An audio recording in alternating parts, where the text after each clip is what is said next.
Hello everyone. तो जैसा कि हमने लास्ट एपिसोड में देखा था कि अचानक से यूफेई के सर में काफ़ी ज़ोर से दर्द होने लगती है और वो ज़ोर से चिल्लाता है। अब आगे दरअसल वो डायमंड यूफेई के बॉडी के अंदर चला जाता है, जिसके कारण यूफेई को काफ़ी पेन होता है। नेक्स्ट सीन में हमें पास्ट का सीन दिखाया जाता है, जहां हम यूफेई को घायल देखते हैं और हम कुछ लोगों को भी देखते हैं जो उसे मारना चाहते हैं। तभी एक लड़का यूफेई से बोलता है, लिंगलोंग और चेंगशेंग को हमारे हवाले कर दो, और ये भी बोलता है वरना यही वैली तुम्हारी मौत की जगह बनेगी। और वहीं हम एक घायल लड़की को भी देखते हैं जो बोलती है, यूफेई ब्रदर आप यहाँ से चले जाइए, ये लोग बहुत सारे हैं। तो यूफेई बोलता है, तुमने मेरी जान बचाई है और मैं तुम्हें इस तरह से अकेले छोड़कर नहीं जा सकता, और अपनी स्वॉर्ड बाहर निकालता है। तो उनमें से एक आदमी बोलता है, ये बहुत बातें करता है, और यूफेई पर वो लोग अटैक कर देते हैं, पर यूफेई अकेले ही उन्हें हरा देता है।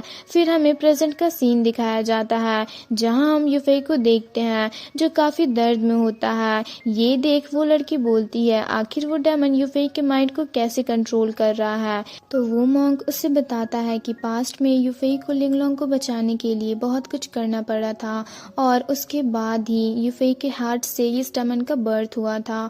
और वो मॉन्क ये भी बोलता है कि यूफेई को छोड़कर और कोई भी उसकी हेल्प नहीं कर सकता इस सी सफरिंग से बाहर निकलने में। फिर वो मॉन्क अपनी पावर का यूज करके यूफेई के चारों तरफ एक सील्ड क्रिएट करता है, जिसके कारण यूफेई थोड़ा शांत होता है।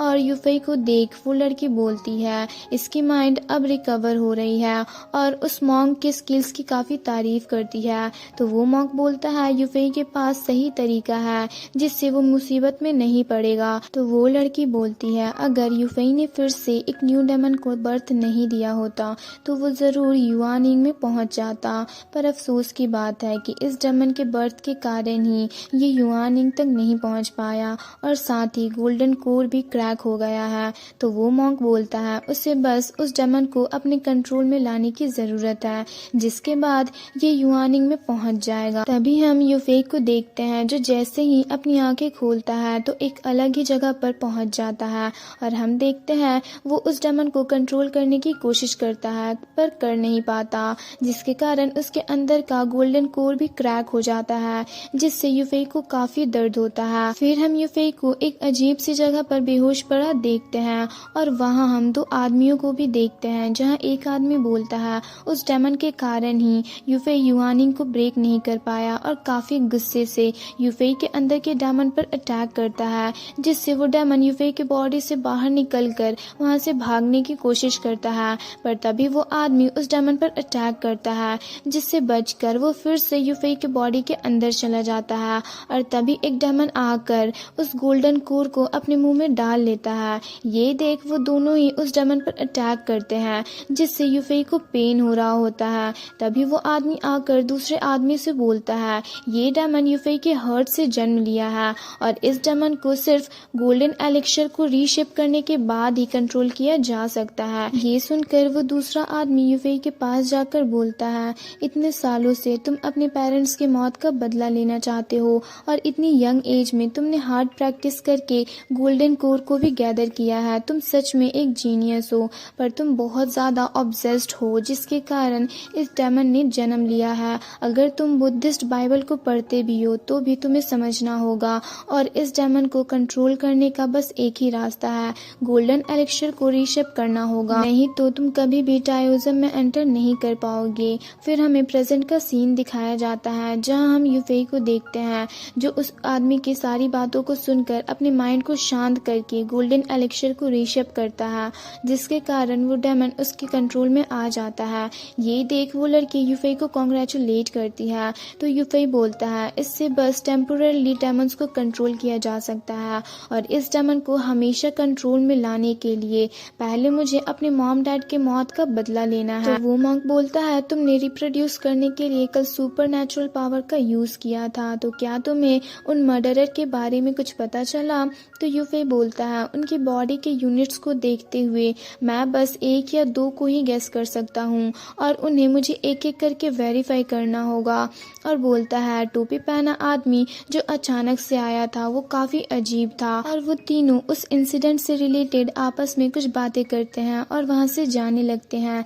नेक्स्ट सीन में हम देखते हैं एक बटरफ्लाई उस लड़की के पास आती है और उस बटरफ्लाई के कारण वो एक जगह देखती है और उसे पता चलता है कि वो लोग कहाँ से आए थे। फिर वो लड़की यूफेई के पास जाती है तो यूफेई बोलता है डुलोंग क्रोटोस टियानवू एम्पायर के डुलोंग माउंटेन्स में है। तो वो लड़की पूछती है क्या हम उन्हें पकड़ने जाएंगे। तो यूफेई बोलता है शियानवू की मौत डुलोंग केव में होना, मुझे लगता है इसका ज़रूर कुछ कनेक्शन है 7 साल पहले हुए इंसिडेंट से। पर डुलोंग केव में जाने से पहले मुझे किसी और जगह पर जाना है। तो वो लड़की पूछती है कहाँ। तो यूफेई बताता है तियानजी पवेलियन, जहाँ मैं ये पता लगा सकूं कि मेरे पेरेंट्स को किसने मारा है। फिर हम एक मास्क वाली लड़की को देखते हैं जो बोलती है चू तियांगशी का बेटा यूफेई रिवेंज लेने आया है और अपने आदमियों से पूछती है तुम क्या सोचते हो। तो उनके आदमी उससे यूफेई मॉन्क और उस लड़की के बारे में सारी बातें बताते हैं और ये भी बताते हैं कि यूफेई 7 साल से गायब था और अब वो सुपरनैचुरल पावर के साथ आया है। उनकी बातें सुनकर वो लड़की बोलती है कि तुम सब भी इस ड्रामा के पार्ट हो, बट उस लड़के के आ जाने से मैं बहुत खुश हूँ और अब हमें फिर से शिजाओ इमोर्टल मैंशन में नहीं जाना पड़ेगा क्योंकि अब चू फैमिली का बच्चा आ गया है। और बोलती है मेरे पास एक आइडिया है जिससे हम बहुत सुपीरियर बन सकते हैं क्योंकि अब वो 2 इंपेरियल स्वॉर्ड जो कि चू तियांगशी और उसकी वाइफ अपने बेटे को पास करके गए हैं वो मुझे उससे चाहिए। ये सुनकर वो लोग चौंक कर बोलते हैं वो दोनों स्वॉर्ड उसके पास है तो हम उसे मिलकर हराएंगे। तो वो लड़की बोलती है ज़रूर। नेक्स्ट सीन में हमें एक जगह का सीन दिखाया जाता है जहां हम उन तीनों को देखते हैं। तो वो लड़की बोलती है क्या ये लेजेंडरी ब्रोकन सोल माउंटेन है। फिर वो मॉन्क बोलता है ब्रोकन सोल माउंटेन जोंगशाओ में, और ये भी बोलता है कि यही वो एग्जिस्टेंस है जिससे सारे डेमन डरते हैं और इसका एक ब्रांच तियानवू एम्पायर में भी है। तो यूफेई बोलता है चलो ऊपर चलकर देखते हैं और यूफेई और वो मॉन्क ऊपर जाने लगते हैं। तभी वो लड़की बोलती है यूफेई ये देखो, और यहाँ पर ये एपिसोड एंड हो जाता है। आई होप आपको ये एक्सप्लेनेशन वीडियो अच्छी लगी। अगर आपको ये एक्सप्लेनेशन वीडियो अच्छी लगी तो लाइक करें और कमेंट करके हमें ज़रूर बताएं। And thanks for watching.